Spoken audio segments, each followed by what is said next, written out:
Dungeons and Drimbus is rated R for rude language, rough violence, and raunchy humor. Here's what happened previously on Dungeons and Drimbus. Sable and Tuliere take down the poor mycelium thralls, and the crew kills all three of them. Then they decide to split up to handle the task of taking down 50 vampires in port. Beau and Sable go to seek out Brindle to sign up his pitiful crew for the task, forgetting that Sable had a date with him at Fun Guys. Meanwhile, Tuliere and Tom stake out the offices, and the crew reconvene aboard the Myers Maiden, only to see a strange ship in the distance in desperate need of assistance. And as they draw nearer, they see a totally naked Queenie passed out on the ship, along with Captain Bloodbags, torn in two, screaming in pain aboard some amalgamation of the Sea's Ire and the gallant Tidebreaker. And now, Dungeons and Drimbus presents Blood and Booty.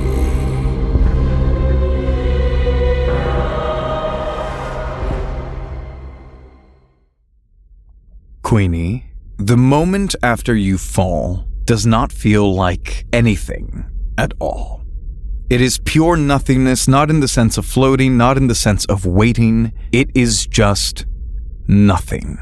Whatever you are, you feel that energy, that sense of something on the other side has long escaped you, in such a way that you do not fear death, because there is just nothing. And then you begin to hear something.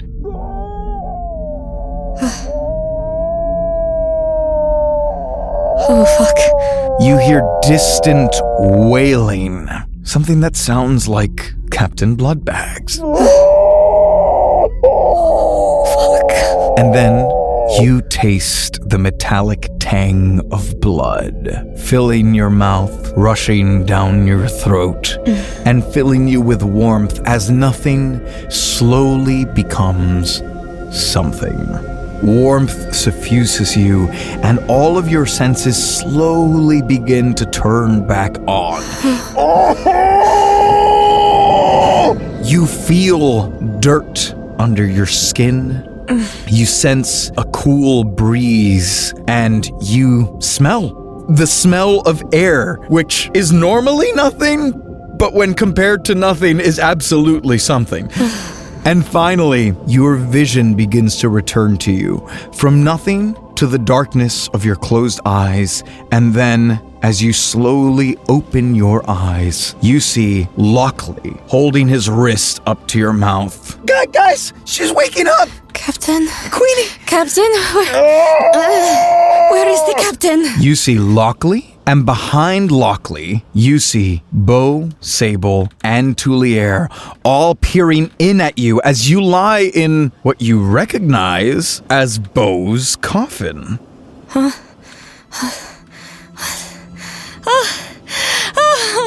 Oh, she's very weak, but she's going to jump up and just try to hug all of them.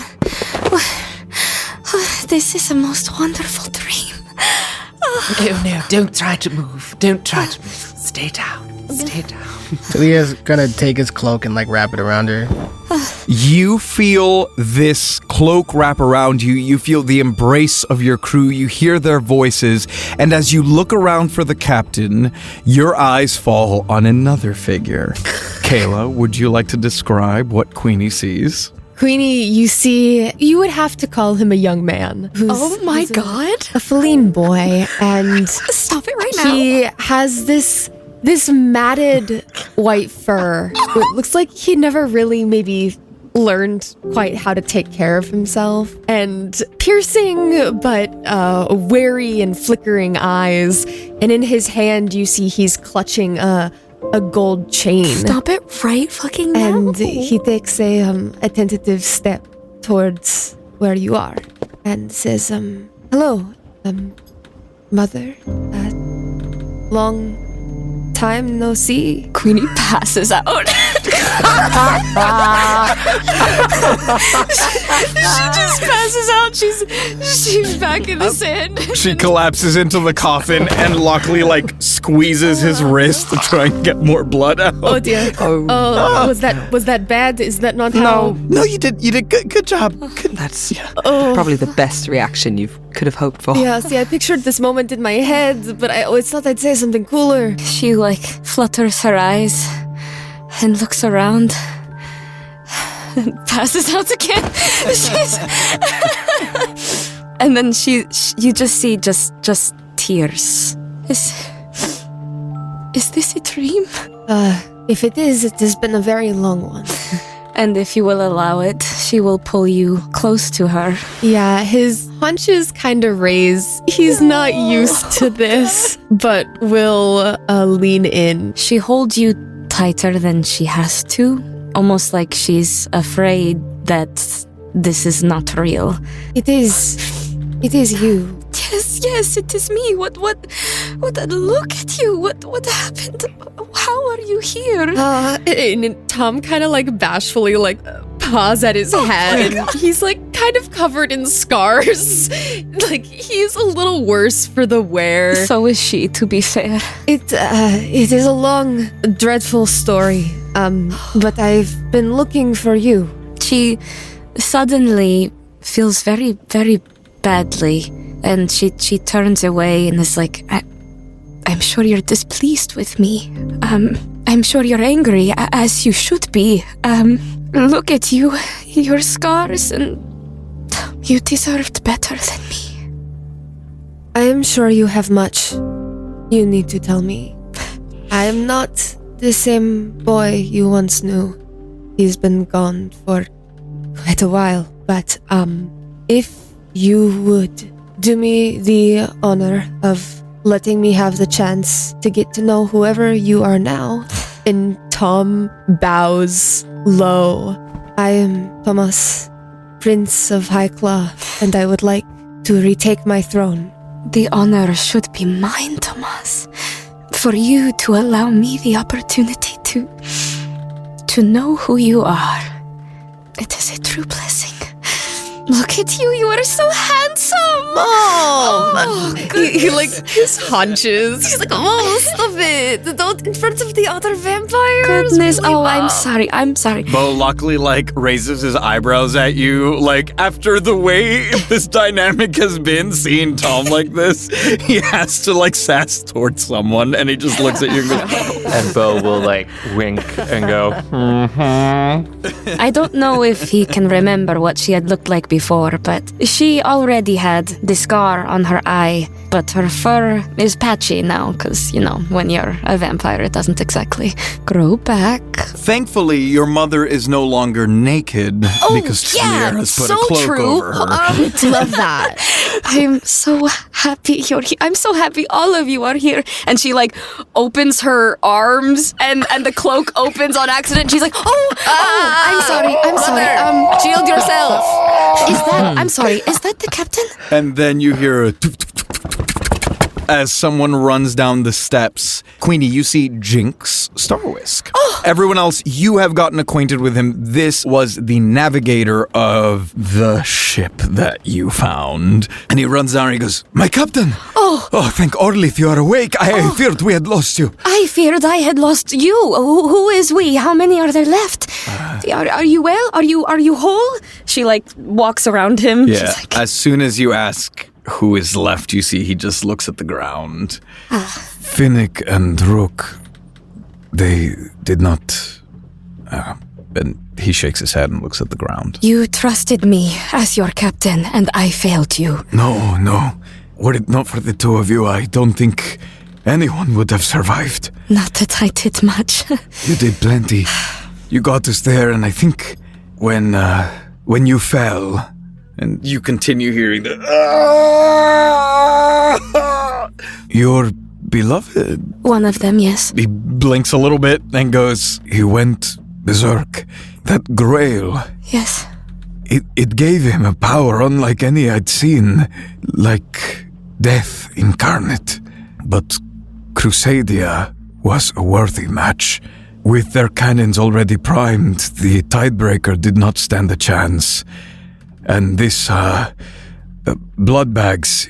Yes. He was too busy trading blows with Crusadia to assist us. He did everything he could, but we were doomed. And Crusadia wanted the Grail. So, when all else was lost, the captain gave it to him. What? It is hard to describe what followed. Oh my god. It was torn from him violently. It was this storm of souls racked with pain, unleashed all at once. It tore both ships in two, and the captain with them. I don't know how he did it, but the ships, they melded. The Sea's Ire and the gallant Tidebreaker. We were made just whole enough to sail away, but Crusadia got the Grail. Last we saw, they were marooned. Do you recall what became of Gideon Graves? Does he live? There was so much going on in the fight. We traded blows with him, but I believe him to still be on the ship. If the ship is still floating, I do not know. This is a lot to process. A lot all at once. May I see the captain? Certainly, although we must act quickly. Yes. I'll be on the deck when you are ready. Okay. Mother? Yes. Did you say multiple beloveds? Yes, my darling. We can talk about that at another time, but your mom has a big heart. I see. The bigger ass! Tom is a little bit aware. He knows. And yeah, Tom just looks back and forth between Sable and Queenie and Sable and Tuli and Tuli and Queenie. And then you glance at Beau and raise your eyebrows and you're like, she's tried, but Beau, I have believed, is not sleeping with my mother. Everyone else, the jury has still been out. I think the jury has decided on a couple. He definitely shoots an extra look at Sable with eyes. You know how cats do the thing where their eyes get really, their pupils are really, really big? Yes. And then it just becomes a slit. Sable's just gonna look at Tom like, not wrong time. We were doing so well. We'll discuss, please. Yeah, I need to see the captain. I'm sorry. And she brushes his fur affectionately and is like, I will be right back, my precious little kitten. And then we'll go try to find the captain. I'm gonna go follow her. I, too, will probably do that. I'll come with. Yeah, if you need anything, let me know, precious kitten. Tom flexes his claws a couple times. And she runs to find the captain. You walk out onto the deck and you realize you are not on your ship anymore. You are actually on this red ship that seems to be grown out of this mushroom type material. Whoa.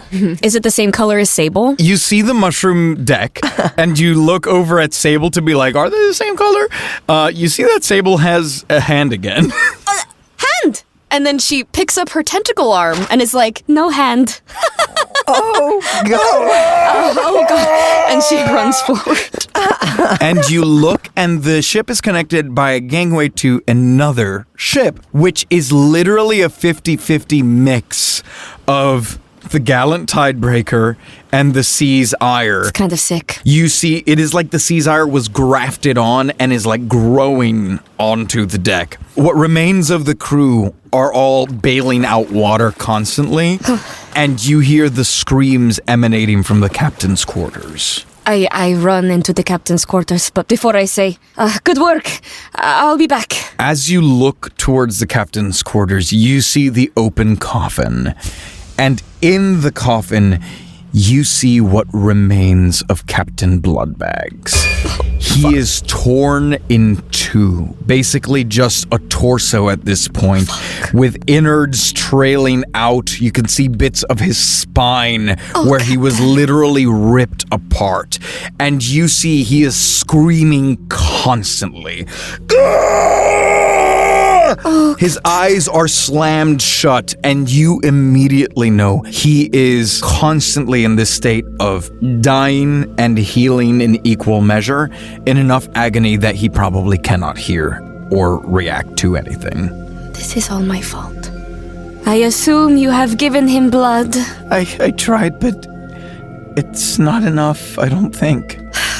Again, I'm useless. I can't do anything to help anyone. I finally get magical powers, and what does it do? Control water, which would just hurt everyone more. As Queenie gets upset, you see some of the waves go. Everybody's head turns like, wait, what?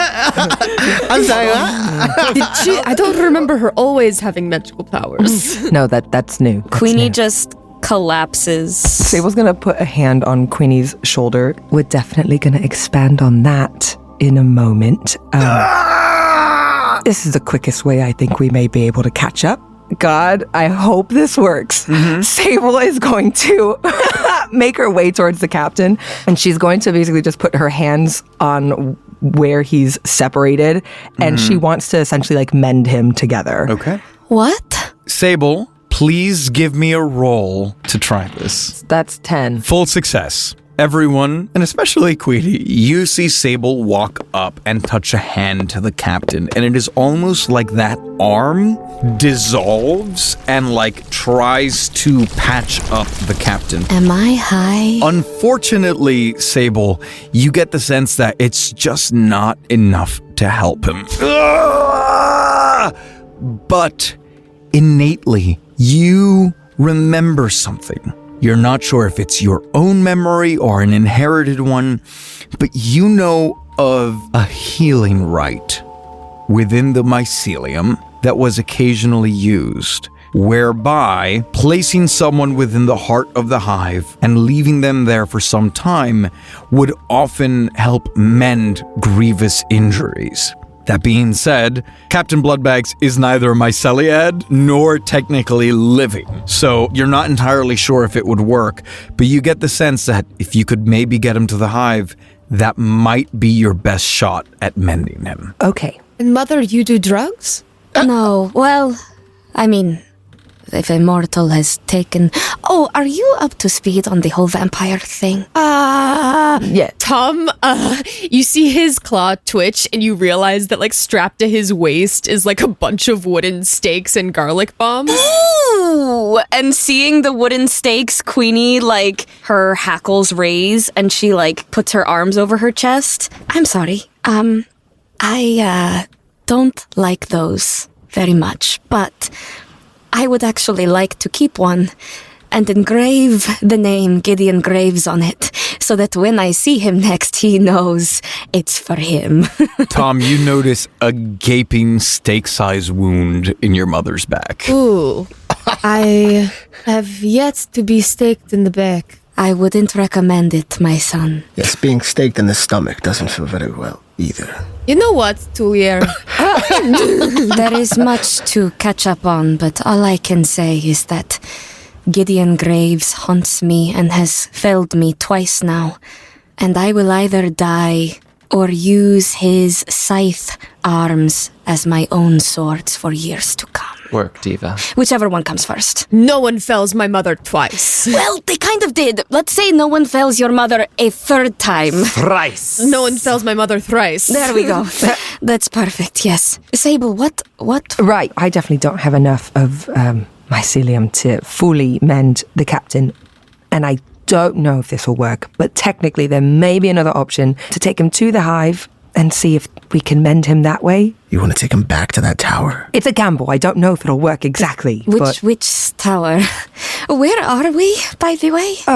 Well, actually, this is my home. And she actually, like, looks around at her surroundings. She's like, oh, this is you right here. This is beautiful, Well, it's Sable. not me, but this is where I'm from. You see the island in the distance. Queenie snakes her tail, which is the only thing in pristine condition, and, like, fluffs at Sable and is like, we're in your home? Oh, my goodness, It's very different than what it was, honestly. But Captain, forgive my intrusion, but Yes. there is one small issue. From what I gather, you're potentially interested in arriving at Moreveil Key. I believe so. She looks at the others. It is known to us that Crusaders' men have a presence in the Keys. Is that right? that is technically true. Yes. And with that, and he gestures at the captain. Right, yes. I worry about drawing too much attention. Yes, we must work quickly. Knowing Crusader and his men, someone might even be here to tax said ship if they notice it. Yes. Mayhaps we should sneak instead. I had a really excellent plan. Tom does have quite the plan. I would love to hear it. Please. And all of a sudden, Tom is like this bashful kid doing like show and tell. I made all of these bombs myself with the help from, I guess, Luckily and Hunger Zedon and who? Hunger Zedon. You won't meet him. Okay. And I taught them how to make these bombs, and we have all these stakes, and there's these 5 ships. Five ships? The thought was that we wait until it is light out so that they all have to go to their coffins. And then I've come up with this word for it. I've been calling it home aloneing because typically it is when I'm in someone's home alone. I home alone their coffins. Home alone their And coffin. then once they're asleep, I stab them with the stakes. And then if they wake up, we set off the garlic bombs. And then we just kill them all very quickly. Queenie just looks like so pleased. She like approaches and she grabs Tomas's hands and is like, I would never say that I am glad things happened the way they did. But I'm so proud of you! Oh, my little violent kitten. Oh, you thirst for blood. I do. In the violent sense. Yes. I guess it's probably worth knowing that I've been a vampire hunter for quite some years. Yes, what? I've just been looking for the people that killed you. But I mean, I was pretty flabbergasted. My gastids were flabbered when I realized. Yes, I could imagine that being the case. Yes, there is a lot to explain to you, and I owe you many, many, many years of my life. Well, luckily you've got lots to spare. Yeah, there's so much. There's a lot, I think, there. Luckily, I have so much time. I probably don't look that different than the last time you saw me, if not for the patchy fur. We match now. So We'll kill everyone. So the plan really there was, and I believe it was Lockley who also really wanted to assist Tom in that endeavor. Yes. Luckily, has killed hundreds. That, yeah. I see. No, Queenie, it's not, it was I lied to someone. That's all. I see. Not to say he can't do No, it. right. No. Yes, yes. Of course he understand. can. Just a shame because so many of those people could probably turn a aspiring young vampire, give them great powers. Luckily, I think you need to read the room on the time and place. Right. Right. Regardless, whatever approach we take, I fear that coming any closer may alert anyone in the vicinity to our presence. Yes, that is a very astute observation. I have a couple of questions for you, Jinx, before I think the crew. But, the Albatross, the messenger, is he okay? Albie lands on your shoulder. Albie! And then you see from under one of his wings blossom this little leaflet bat type thing. I was so worried about you, too. You are okay? And she, picks the little bat feet off of her fur to, hold her up upside down, and it's a little bat that when it's closed, it looks like a little rose. This is Blossom. She has been keeping me company. And she, puts it back to look like a scarf. It appears I am my mother's son. I have animal companions as well. We've yet to free them, but there are plenty. They need to be freed? Where are they? It's the best side quest we have. Yeah. Sable, raise it, yes. Yes, Sable. Yes, your hand. Your crew, are they... They are living. Okay. We were tasked by the great Princess Helena to take down and dispatch Arcus Crusadia. So we are in many senses vampire hunters. We were unaware of Princess Amina's condition. And when they say Princess Amina, Queenie raises her hand and kind of points at herself. Right, yes, okay, thank you. Needless to say, we're very confused, but we're more tired than confused, so... I can understand that. Really just wanted to check to see if maybe your crew can assist in Tom and Lockley's endeavor. No pressure. Absolutely. The issue is, although we are managing it, we are taking on water slightly faster than it can be bailed out. Right. I do not think we can remain afloat for long. If we need to dock the ship tonight, that means we need to sink all of those other boats tonight and take over Moreveil Key. We can do that. But that means your plan doesn't work in the morning. We'd have to do it all relatively soon. The sea sire is the coffin, but then there's a coffin within the coffin? Yeah, so like you understand that the ship grows out of his coffin. So theoretically, you could remove, like, I guess the heart. Is the coffin open? Yeah, it's open right now. He's in it, and it's open right now. Because what if we close it to try to dampen some of that sound? We'd still be walking through a town with someone screaming in a coffin. I think, honestly, because he needs to be on the island. That is what God is saying to us. As much as we would like to bring stuff back to him, there is not enough. He needs to get on the island and he's going to be screaming. So what can we do at the same time? We can set fires, we can sink ships, and we can make as much noise as possible. Sable, Hiltand already attacked you once, right? Yes. So chances are, if he knows that we're somewhere, aka, and he gestures at the captain, if he knows that we're somewhere, he might bring extra forces there, which means maybe the ships will be left undefended? Yes. I think we'll be having another split party. Honestly, right now, I don't even mean it in a self-deprecating way, but I am useless in all aspects except the water control and my catechin form. Oh, wait, here you go. And Lockley pulls out his flintlock and hands it to you, Queenie. Lockley, darling, thank you. Okay, so I'm not totally useless, but I can sink ships, I feel like, so... One god per party? Because Sable's a god of mushrooms, you're the god of water. All right, it was Tom's idea to home alone it, so I assume that is where you will want to go, yes? That is where I am best. Yes. Beau, Tuli? Beau, would you be able to hypnotize the captain? I could try as like a way of like, I don't know, morphine. Yes, numbing the pain. Yes, Beau. You said the captain wouldn't be able to hear us, right? He's not receiving, like, sensory input other than pain right now. Which means you can try this, but I think I might have to give you bad luck. Technically speaking, illusion says it affects a number of senses up to my will. So can I affect his sense of pain long enough for Beau to mesmerize him?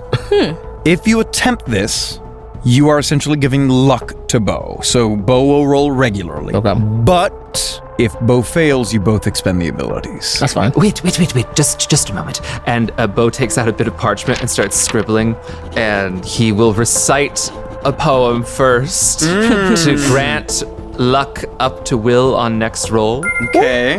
Let me yes.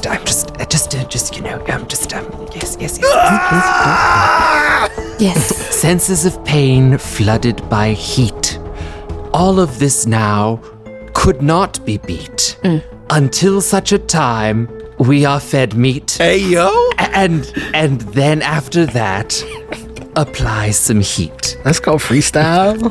Beau, give me a will roll for your work of art. That is an 8. Mixed success. I'm going to say you managed to give luck to Tuliere, which in turn gives you luck. Nice. And then Tuliere, what do we see? So he cracks his fingers, and then you guys all kind of get like the scent of like flowers appear, and his hands start to glow, and he puts it to the captain's temples as he tries to use illusion to confuse the captain, and thinking that his pain is maybe pleasure for a little bit. Yeah. You can all smell the scent of flowers emanating from Tuliere's hands, and you hear the captain going, "Ah! Coffee. Get coffee." And you get the sense that He's still kind of not aware of his surroundings, but just enough that it's eased and he can kind of form the words that he's been thinking. Oh, Captain. And then Beau will lean over the coffin, stare into the captain's eyes, and try to hold the gaze as best as he can. Little captain, and I rolled a 10. Woohoo! Does I add will to that? Yes, You do. Then it's a 12. Let's go. critical success. Beau, you see his eyes suddenly slam open to look at yours. And what command do you whisper into his ear? You will feel no pain. And then you see him just still, in a way that's almost disturbing because it looks like he's dead. Sleep now. Sleep. And you see the eyes roll back. Queenie just brushes his hair softly. Well, that kind of solves that problem, huh? Right, that Wow. was... We could have done that way before we even had the conversation. It's You see Jinx rubs a finger to his ear, cleaning it out, and he goes, "Wow, I really wish we could have done that hours ago." Beau ripped a bit of cloth and wiped his scent on it and then put it across the captain's chest as a little vapo rub. Continue to keep one sense contact with me, my scent, and then close the coffin lid. And you hear nothing but the sounds of the ocean, putting you much more at ease. Okay. And Queenie will go up to Sable and will hug her and give her a kiss on the cheek if she'll let her. And be like, I'm very happy to see you. Be safe. And Sable will hesitantly, she makes an eye at Tom, but she tries to be really discreet. Tom will politely look away. Sable will gently hug Queenie back. It's not a full hug. She is obviously happy to see you. She can't help herself. Yes. And she will just caress your head once or twice and say the feeling is mutual. And then she will jump on Tuliere and squeeze him tight and be like, oh, I missed you too, Tuli. And grip the back of her head and pet her. It's we missed you too. And then she will bashfully approach Beau and rub him on the arm with her non-tentacle hand so that it is soft and be like, it is very good to see you as well. It's lovely to see you too, Queenie. Luckily, and puts a hand on his shoulder. Stay cool. Okay. Damn! I'm happy to see you. Stay cool. Yeah, I'm happy to see you too, I guess.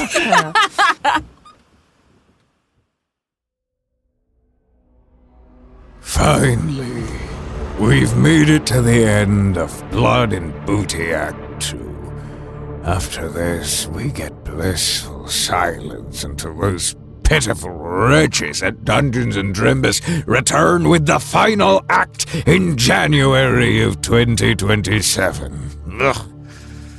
But at least until then, the seas will be clear of their incessant rattling.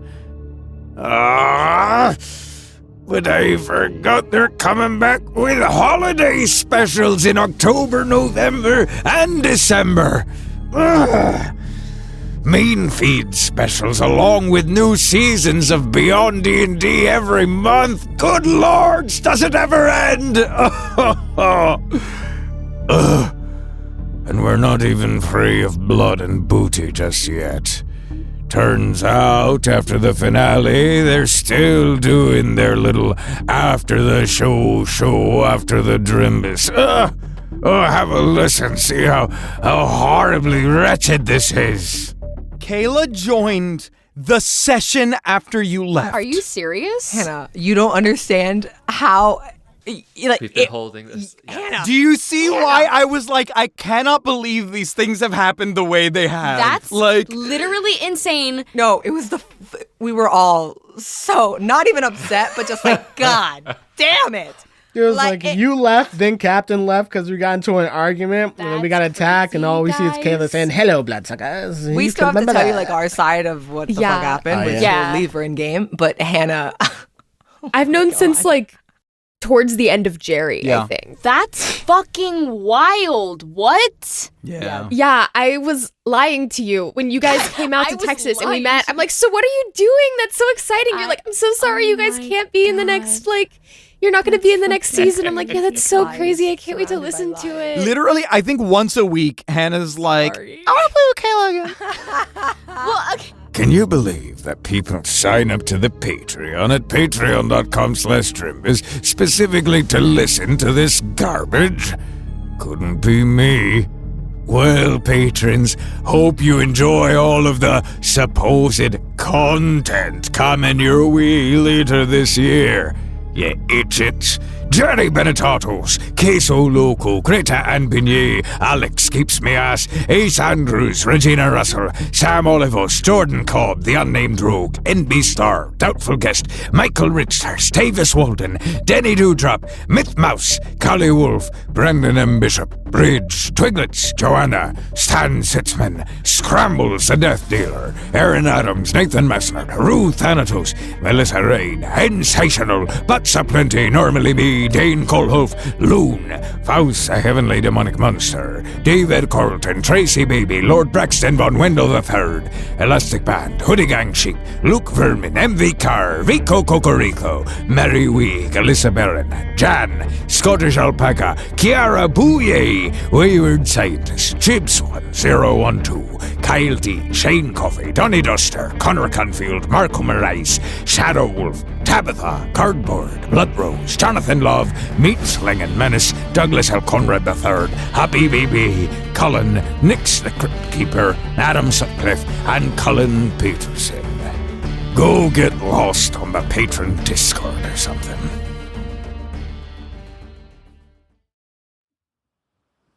So, we see Beau, Sable, and Tuliere take charge of the sea's breaker because the ships are melding right now, with the captain now silently stowed away in the coffin, while Queenie, Tom, and the rest of the ship's crew board onto Brindle's ship.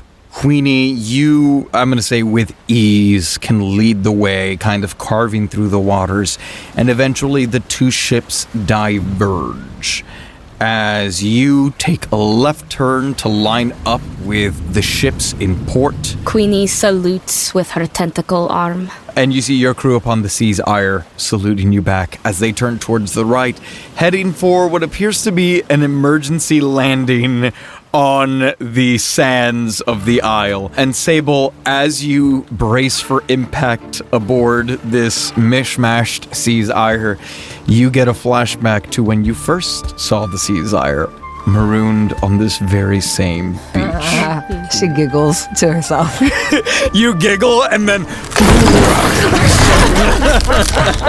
I think that's appropriate. Everyone gets tossed and turned every which way. Beau, Sable, Tuliere, you have crashed onto the shores of Moreveil Key. What do you do? Let's move quickly. Let's. All three of you grab this coffin, which is melded into the floor, and prepare to push. Since we are by the shore, I would like to use Swarmer to rip it up. Ooh. Okay. Tuliere, roll will, and I'm going to give you double good luck because Beau and Sable will physically try and help release the coffin. Let's go. All right, I got an 11. Yeah. With ease, you actually find a small school of juvenile sea fleas in the water. You feel them, and you hold a hand out, and you feel them leap onto the ship, and they begin to eat away the wood that is connecting the coffin to the deck. And then Beau and Sable, one on each side of the coffin, you feel it go as you lift it up with the captain inside. He goes, okay.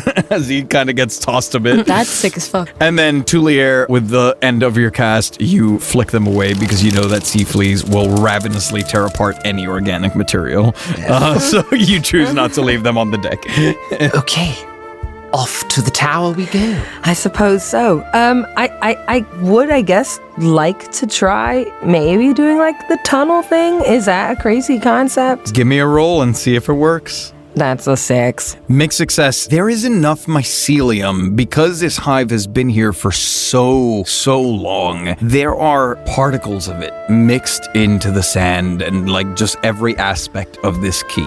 You are able to use it to grant you cover, but it's not full cover. You can't quite just make a tunnel appear. But you kind of are able to make trenches and take cover as you run through the streets of the town and try and make it to the hive. Meanwhile, we cut over to the Myers Maiden, Queenie at the helm with Tom, Lockley, and the rest of the ship's crew. What do we see? You see that Queenie is at the wheel, but she's also just waving her little tentacle arm around to make the ship go even faster. How did you find them, Tomas? If you don't mind me asking. Tomas has flashbacks. I heard a rumor of a group of vampire pirates. And I had been hunting those who I thought had taken you from me all those years ago.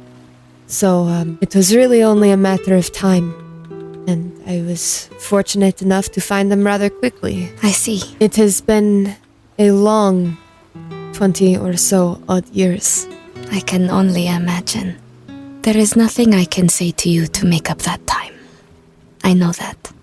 I will spend every waking moment, if you can call it waking, that I have trying. Tom just looks down and he nods slowly a couple times. There will be time for explanations. It makes me happy to know that you were among friends and somewhat safe and loved all these years. But I would be lying if I said I was entirely happy because I thought you were gone. Of course, my son. And I thought if you were out there still in any way, you would have found me. Yes. But there will be time for explanations, I'm sure. Yes, of course, my son. Once we kill all of these... Right, yes. Yes. We must focus. Right. Not to butt in, but I think we came at a good time. Look. And as you guys near the ships on the dock, Queenie, you see 5 ships bearing the flag of Arcus Crusadia. But as you look, the decks of all of them seem to be empty. Good. I didn't mention it earlier, but Mother, you said you were quite a thief in your day. Yes. I am quite a thief in the now. I do need you to grab as much gold or currency or whatever as you can. I plan to ransack and get my own outfit, weapons, and armor if I can. I do need cash. Physical Understood. I coin. just don't have pockets at the moment, so I need I clothes understand. to have pockets and stuff. There are 20 Bulgos who need my help, and I fear cash is the best way. I see. I will grab as much cash as I can, my son. Should we take one ship at a time together, or should we split up? I think taking one ship at a time together is probably the most efficient way. And if we are in any trouble, we get caught, we get outnumbered, Mother, if you could sink one of the other ships, that will draw some attention in that direction. Absolutely, I think that is a good contingency plan. Tomas, we have to get a little cool about a lot of things pretty quickly. Your mother is a monster. I am familiar. Okay, cool. Just wanted to warn you before suddenly I was a literal beast. I have staked a lot of your kind. That's fantastic. But this, and you see he's etched with his little nails, Gideon, and his handwriting is not good or neat or princely or whatnot. Mm-hmm. But he's got this chicken scratch Gideon that he's etched into one of the stakes, and he hands it to you. You can tell this means a lot to her. Thank you so much, my son. Well, I've missed a lot of birthdays. Permission to dock, Captain? Permission granted, yes. All right. Sorry to interrupt. It is not the time, but time there will be. And the ship pulls up along the first of Arcus's galleons. As you board, you find the deck completely empty. odd for nighttime. You go around and... Tom, would you like to give me a lucky mind roll to effectively loot the ship? Yeah, I would. I got a 4. I'm really focused on showing off for my mom. Tom, you are running around the ship trying to find things, and just like, the deck is pretty neat and barren, so like you grab like a cannonball and go like, This is probably worth something. Probably. Lockley shakes his head no. And you begin running around, unable to find anything on the deck, and then rush down the steps into the hold. And in the hold, you see several coffins, 5 of them open, with beings of all kinds, largely felines and myceliads, eyes slammed open as if dead, staring straight out, resting in the coffin. As we cut back over to the rest of the crew, you manage to work your way through the town streets, and Sable, as you get closer to the hive, you are able to tunnel in and make it into the space that was once your essentially meeting space. The spot with all of the mycelium and the chambers where you once held countless debates on how to deal with the Soothering Isles. You are back in your element, with the captain in tow in the coffin quietly, and you innately sense that you need to slot him in somewhere, almost bury him, and let the mycelium do its thing. Sable reaches out towards the mycelium just to kind of get a feel for if there's any other signs of life within the mycelium or any threats around. Give me a roll. That's a 10, boy. Full success. You do not sense anyone on the spore spewer itself right now. Cool. You can kind of make out blips of sensation all over the key because there are plenty of myceliads all over, but no one is directly near you. Okay, so with this, Sable is going to kind of how she did in the past with Tuli. She's going to open a pocket within the mycelium, and she is going to insert the coffin, or she's going to tell Beau, Tuli, to insert the coffin into that pocket. Sable, as you close this up, you let the mycelium kind of grow and extend back down, and you see the tendrils of it attaching to bits of the captain. You see them trying to kind of plug up the wounds on the torso and the gaping scratch marks. You see the mycelium extending down into the nostrils, over the eyes, into the mouth. It's a little horrifying for the rest of you to watch as the captain gets swallowed into this substrate. Okay, I'll be completely honest. I don't know how exactly this will work or how exactly well. And then Sable goes quiet. As Sable, you are immediately hit with a wave of sensation as the captain becomes fully plugged into the mycelium. You are overwhelmed with feelings of pain, of hatred, and anguish. You are transported somewhere, not physical, but into this mental realm of memory and sensation as you see this large, powerful, onyx black chitinoid thrumming with power and greed. Fear washes over you as you tremble at the memory of Arcus Crusadia. And then pain assaults you as your limbs go numb and burn as if they are on fire all at once. You feel your missing legs, and you remember something old, an ancient memory, the pitch black of the bottom of the ocean, and water like acid burning away your being constantly for eons. Through the pain, you finally see a face. It is beautiful, but extremely hazy. Its details have been lost to time. It's vaguely the shape of a gorgeous woman. She stands at a forge with a singular focus, brows furrowed in a way that reminds you so much of yourself, a look of focus that you've never seen in anyone else. She grabs alchemical ingredients and rushes about her workshop in a way that is unmistakably Queenie when she is excited about something. And you can feel her speaking. You can no longer remember her voice. But a melodious sense of understanding dawns on you. This beautiful, warm feeling that you've only ever found in Beau's poetry. And then it is all washed away by that burning water, plunging you into darkness again. With each pulse of the seawater washing over your flesh and burning it away as you feel your body trying to heal, you feel those emotions strike you. Fear, pain, anguish, and then guilt. And hatred, as Crusadia's malevolent mandibles loom over you.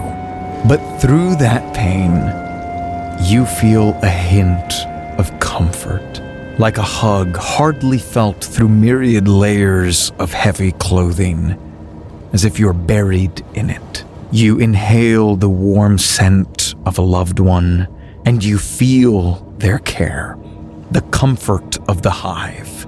Some small bit of healing seems to be taking hold in Captain Bloodbags, but it will take time, as finally you manage to absorb those senses, make peace with them, and get your bearings in your surroundings once more. Everyone, you see, it is like Sable's eyes rolled into the back of her head. She tensed up, and then it drops again. The new normal. Yeah. Oh, okay. You kind of did the eyes roll back thing again. Are you okay? I simply could not have imagined what the captain was experiencing, and now I don't want to say I fully grasp it either, but I have a better idea of the pain. He is going through it. Sable, your senses strike you as you feel, almost with this pulse of emotion so strong, you feel the connections throughout the mycelium almost widen and strengthen. And you can almost feel other minds checking in. They're not sure what's going on. This connection has been severed a long time, but you know that people have felt what you just felt in some shape.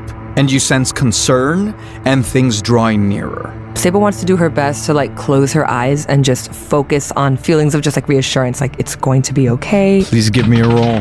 Another 10? Sable, you deliver these feelings of reassurance, and you immediately feel some of that progress that people trying to come to you cease. But you also feel those connections stay more open than before. And then you feel that guilt again. But from a different source, a source drawing incredibly close. As you hear a voice echoing into the large, empty chamber, "I'm sorry, Sable." And walking in, you see Valen being pushed along by Hilton I knew it. and 4 other chitenoids. 5? God, maybe we should have stuck together.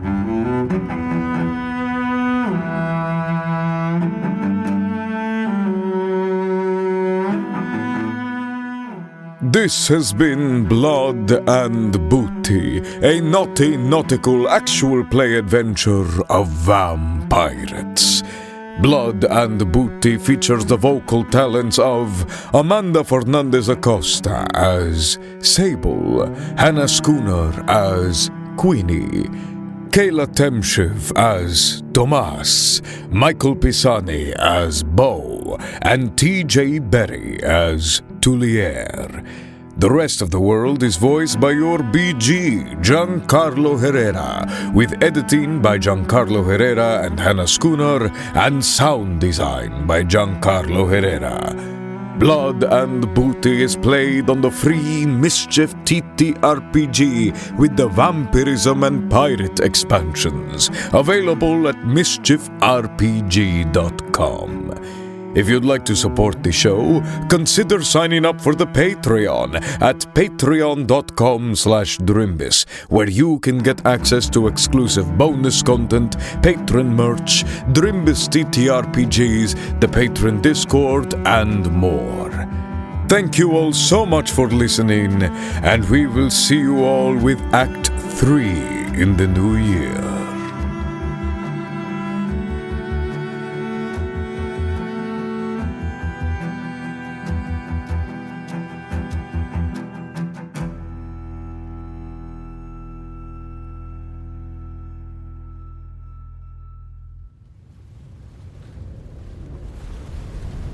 Graves!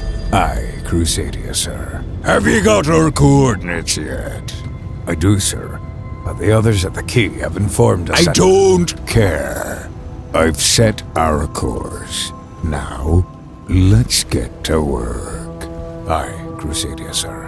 Then enlighten me what you're waiting for. All hands on deck. Next stop, the Widow's Veil.